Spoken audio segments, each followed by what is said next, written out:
Les glaciers sont des transporteurs de sédiments, des vecteurs d'érosion importants, donc ils modèlent le paysage. On vient de voir les modelés glaciaires associés dans le cas des glaciers de montagne et glaciers d'inlandis.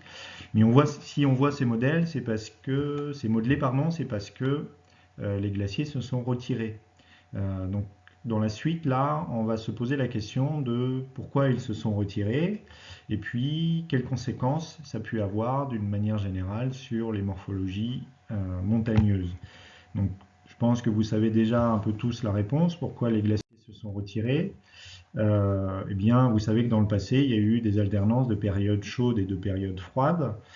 Historiquement, dans les Alpes en particulier, on avait identifié 3 à 4 périodes chaudes et froides qui correspondent au terme Wurm, en particulier dont vous avez entendu parler, ou le terme Riss, donc qui sont des phases glaciaires qui ont été identifiées dans les Alpes, mais on sait maintenant qu'il y a beaucoup plus de phases qui existent, beaucoup plus de cycles. Il y en a une vingtaine qui ont été identifiés sur les derniers 800 000 ans grâce aux forages qui ont été faits dans les glaces, en particulier du Groenland. Glace dans lequel on a des petites bulles d'air qui sont piégées, et sur ces bulles d'air, on est capable de mesurer euh, la concentration de certaines molécules présentes qui correspondaient aux concentrations qu'on avait dans l'atmosphère au moment où ces bulles d'air ont été piégées dans la neige et dans la glace. On est capable également de mesurer des compositions isotopiques de l'oxygène, c'est ce qu'on appelle le delta O18. Bon, j'imagine que certains d'entre vous ont déjà vu ça. Et sinon, vous verrez ça en deuxième année, probablement en géochimie l'année prochaine.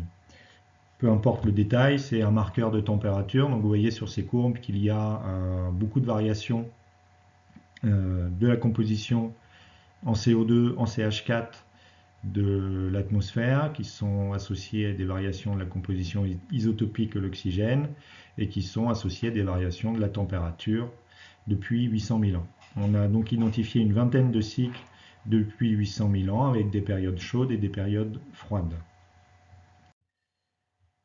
Donc, quelle est l'origine de ces cycles qu'on appelle des cycles glaciaires interglaciaires?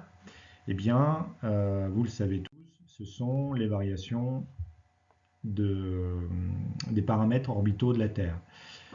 Variations qui ont été identifiées, théorisées par M. Milankovitch avec les variations d'excentricité, d'obliquité et de rotation. Je ne rentre pas dans le détail de ces aspects-là. Je pense que beaucoup d'entre vous en ont déjà entendu parler. C'est au cœur de grands débats actuellement dans la société. Et puis si vous avez besoin d'informations là-dessus, il suffit que vous tapiez cycle Milankovitch sur Internet et vous aurez des informations bien détaillées et claires sur ces aspects-là. Donc, les variations des cycles, les variations des paramètres orbitaux de la Terre ont généré des variations d'ensoleillement qui ont eu pour implication des variations de température à la surface de notre Terre.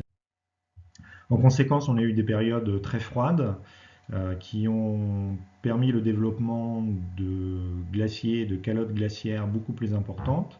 Par exemple, la calotte glaciaire Inlandsis de type qui s'appelait donc de type Inlandsis qui s'appelait Laurentidien. Vous avez à gauche là sa disposition en Europe. Vous voyez notamment une grande calotte sur la Scandinavie, l'Angleterre, une grosse calotte sur les Alpes, mais on note également une petite calotte au niveau des Vosges. Donc les Vosges étaient recouvertes de glace à cette période-là.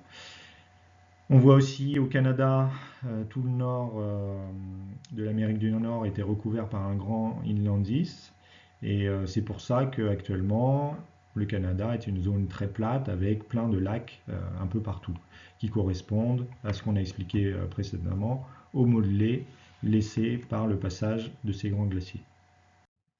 Si on regarde un peu dans les Alpes, eh bien, on l'a vu déjà en géologie structurale, il y avait des grands glaciers qui descendaient jusque dans la vallée du Rhône. L'exemple du glacier isérois qui passait entre le massif de la Chartreuse, au nord de Grenoble, et le massif de Vercors, situé au sud. Et donc, ces vallées-là, et notamment la vallée du Rhône, à son exutoire, sont constituées par beaucoup de sédiments d'origine glaciaire. Et je vous rappelle l'importance que ça a dans ces régions pour la géotechnique, la ressource en eau, la gestion de l'environnement dans ces régions.